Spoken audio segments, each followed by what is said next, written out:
for whatever this thing is because it promised it would get the bad man out of office. It's all I think about, so this makes sense. Who cares if it only became a citizen recently? Maybe we made a mistake.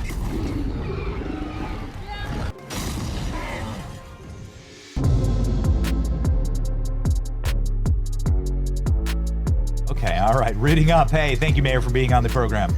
Thanks for having me, Benny. Happy to be here. Do you agree with the governor of Florida that this is something that was inevitable, that these states are collapsing based on their own corruption and based on the inability to retain good and productive citizens? Yes, we've been seeing people vote with their feet for years. That's why we've had the population growth in Florida and, as you said, Texas and Tennessee. In Boca Raton, we've had steady but modest growth. We're a built-out city of 100,000 people, and we're not prepared to welcome all the residents who want to flee New York, but we have had strategic, targeted outreach to businesses, to job creators, innovators, and entrepreneurs who want to move their corporate headquarters and join our robust ecosystem. And we've gotten a lot of calls leading up to this week over the last few months, a lot more coming in even today. I suspect people are going to be taking us up on the invitation to join and fill our existing Class A office and new that's underway. Is this primarily from New York and New Jersey? Do you think that the election of Mamdani is going to accelerate this? I do think it's going to accelerate it. And it's not just New York and Jersey. We had a targeted campaign called NY to Boca. We launched a website, nytoboca.com, got thousands of views within the first few weeks. And they were from 10 states and actually several other countries as well. People understand that Boca Raton's got the best of everything. We're 100,000 people in South Florida, in President Trump's home county, close to Mar-a-Lago. But aside from that, we've got a great business ecosystem, high quality of life, the lowest property tax rate of any full service city. And like so many other cities, we govern effectively by keeping services efficient. We don't have DEI, we don't have ESG. We focus on getting the services there and invest heavily in public safety.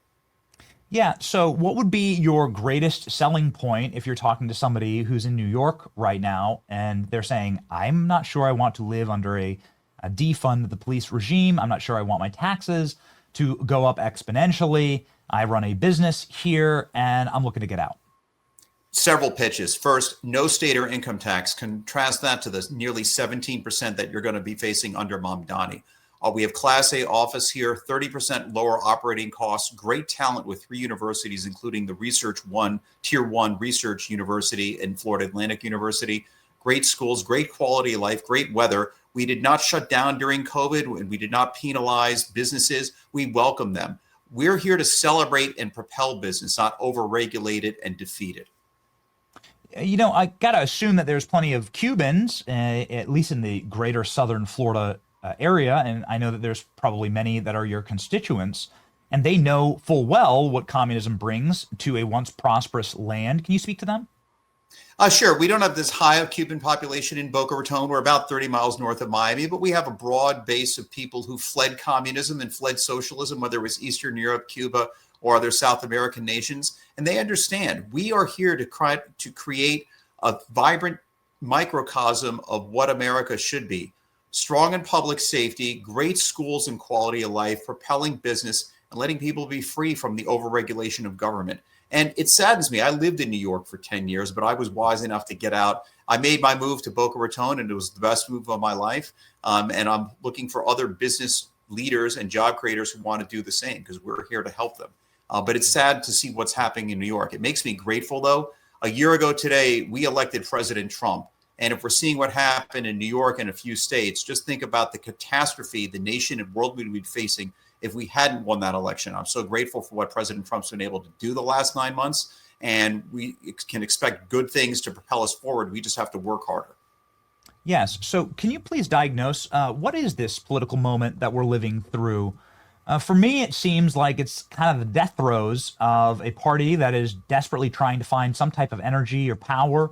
They have seemingly sold off their working class base and have decided to do a full-on embrace of what they're painting as Democrat socialism, but what is really just Marxism and communism in practice.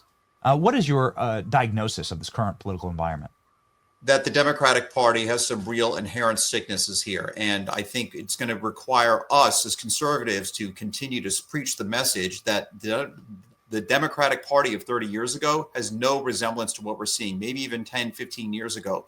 We've just seen the far left threaten, and take control. And you're even seeing it now with established Democrats fearing and moving more toward the left radically. It's not a recipe for success. I'm old enough to remember Reagan and the coalition he built of Reagan Democrats. I think we should be seeing more Democrats really take a whole cold, hard look at what their parties become and start voting the right way. And only then will we tamp down the insidious move by communists and socialists to take control of an institution. Yes, it does seem incredibly insidious, and we'll be watching very closely to see the early returns. It doesn't look great for the city of New York, but I guess we'll see.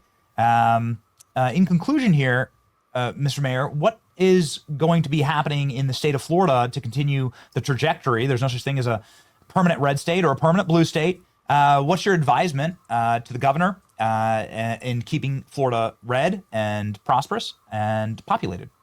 Well, we have the president here. We have Governor DeSantis. We've got Byron Donalds, who's running for governor, and all along the same line, along with mayors. I work with mayors across the country as part of the America First Policy Institute Mayors Council, where we're trying at the local level to make sure we have sensible, common sense policies that provide greater opportunity for residents. We have to address affordability, but the way to do it is through free market and lowering the cost of government and the regulation, not like Mamdani's doing. And in Florida, I think we're going to continue to do that. We've seen a large uptick in the number of conservative voters. What was a purple state is becoming red. And if people are coming from New York or other places, we expect them to be voting with their economic interest and the reason they're fleeing these terrible socialist ideas. We don't want to see those ideas come to root here. We're not seeing them. That the math has borne that out. But I think it just takes continued effort, especially as we look to the 2026 midterms. It's more important than ever that we get people to turn out. President Trump will not be on the ballot again, but the America First ideas are very important to keep perpetuating, particularly when we've got threats from within. Yes. Thank you, Mr. Mayor. Godspeed. Here's where you can follow Mayor Scott Singer, who is the mayor of Boca Raton, and doing a fantastic job. It is a beautiful city, and it is one of the fastest growing population centers in the entire world, South Florida. And we're honored to be your fellow South Floridian from the other coast. And Godspeed, Mr. Mayor. Thank you. You too.